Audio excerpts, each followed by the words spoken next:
menopausa, mas a síndrome, a transição, né, o climatério, ela pode anteceder muitos anos antes, porque a menopausa é um diagnóstico retrospectivo, né? É a última menstruação que a mulher teve e a gente só determina depois de 12 meses sem menstruar. Então, a menopausa ela é um fator última menstruação e retrospectivo. Tem 12 meses que não menstrua, 1 ano a gente classifica que teve a menopausa. Mas a transição menopausal, a síndrome ali, pode começar anos antes. Olha, a gente já falou isso aqui, né? E a gente vai voltar a falar sobre esse assunto aqui, muito importante, essa informação. E aí, o que a gente tem que falar também aqui? E eu queria tocar nisso agora. A gente caminhou um pouco mais sobre essa questão da ditadura da beleza. Porque tem que ser assim, que eu tenho que fazer assim. E aí, a qualquer custo, muita gente quer ser assim. Isso traz prejuízo, doutora, para a saúde? Assim, eu tenho que fazer dieta X. Eu vou fazer a dieta não sei o que fulana fez ou fulano fez. O que é isso? O que isso pode acarretar de riscos?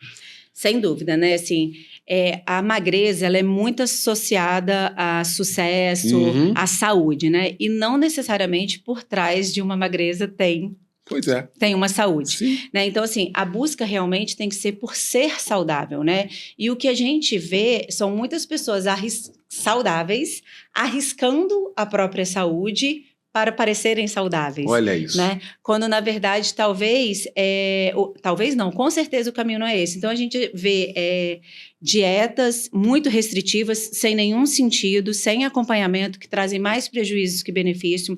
A gente vê uma banalização do uso de hormônios, que é super perigoso. A gente conversou aqui até agora sobre a potência do hormônio, né? O que o hormônio pode provocar no seu corpo. Ele pega uma criança e transforma numa mulher, um menino e transforma num homem. Então, assim, os hormônios são substâncias que têm um poder tremendo. Então, assim, não dá para a gente banalizar o uso, como vem sendo feito, excesso de hormônios, uso para fins estéticos, inúmeras outras indicações que não se justificam, porque os hormônios existem para reposições quando se tem deficiência. Olha aí. Né? E é isso que a gente vê. Pessoas saudáveis arriscando a própria saúde para parecerem saudáveis e, na verdade, não. Né? Então, assim, essa cultura da saúde é ótima, essa cultura do esporte é ótima, essa tendência fitness, a alimentação mais saudável que a gente vê, mas tem que ser verdadeiramente saudável, né? Não só parecer que é.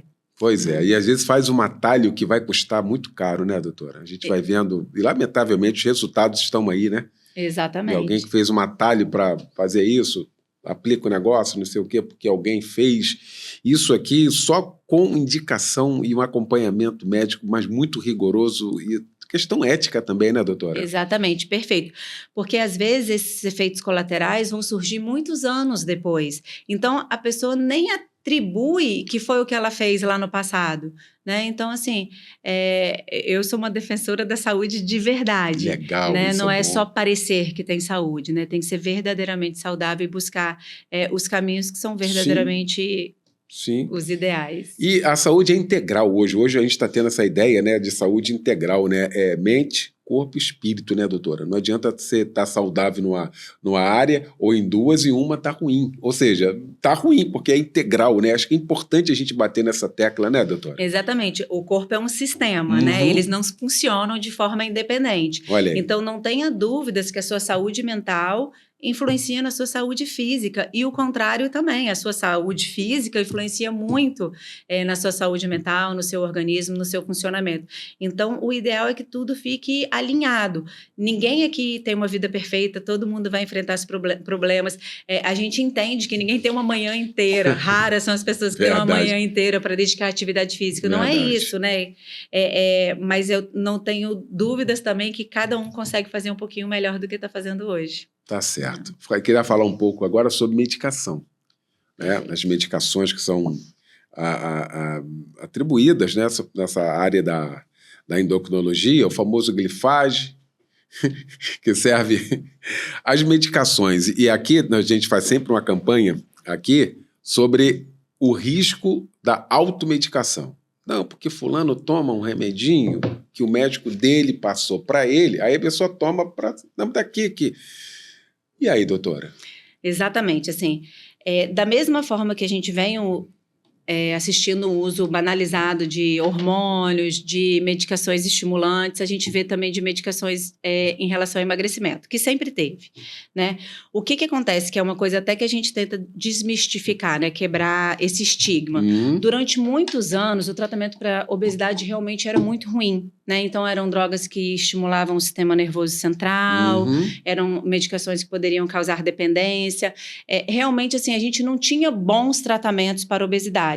Só que essa barreira científica foi vencida, né? Nos últimos anos, a gente realmente conseguiu identificar a base fisiopatológica da obesidade, que definitivamente não é só fechar a boca e contar calorias, é muito mais do que isso. Olha aí. Tem inúmeras vias hormonais envolvidas, outras questões. Então, a gente está conseguindo identificar esse processo e desenvolver medicações que agem diretamente nesse processo. Então, assim, essa barreira científica, graças a tudo isso a Deus, aos estudos, ao avanço, a gente quebrou.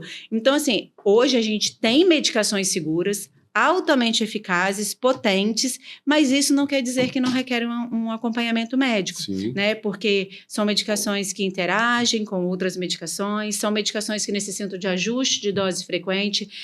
Como elas são muito potentes, podem trazer, inclusive, desnutrição. A gente está com alguns casos de nutrição, porque também o tratamento da obesidade se confunde muito com o desejo social de ficar magro, que são coisas diferentes. Obesidade é doença e tem que ser tratada, e muitas vezes, além de mudança do estilo de vida, vai necessitar de medicação. Já aquele desejo social de ficar muito magro no peso mínimo, não necessariamente, pode ser mais deletério. E, hipótese nenhuma, isso deve ser feito sem acompanhamento médico, qualquer medicação. Né? Então, eu até, assim, eu falo, né? As pessoas acham que precisa de receita, que é só o papel. Não é uma mera burocracia. A medicação, quando ela precisa de receita médica, ela precisa de reavaliação médica. Aquela dose, aquele efeito, os efeitos colaterais precisam ser revistos com alguma frequência. Por isso que você tem que voltar na consulta e sair de lá com uma receita médica. Não é uma mera burocracia, não é só um papel para entregar na farmácia. Quando os órgãos reguladores exigem receita, é porque, na verdade, por trás disso está dizendo que necessita de reavaliação médica frequente, né? Não é só uma burocracia. Sensacional, gente. Tá vendo aí? Não, essa receita aqui. E outra coisa, tomar os medicamentos. Porque eu tenho a impressão, só impressão, olha aí, vou fazer aqui, ó, minha culpa aqui, viu? Por causa de vocês. Que a turma, doutora, eu não tomei o remédio aqui porque eu estava bem. Aí só quando eu estou mais ou menos assim que eu sinto, aí eu tomo remédio. Porque tem remédio que é contínuo, né, doutora? Exatamente. As doenças crônicas não têm cura, né? Elas têm controle adequado. Então, às vezes, o paciente é hipertenso, está tomando remédio e está muito bem controlado. Ele não deixou de ser hipertenso. Ele é um hipertenso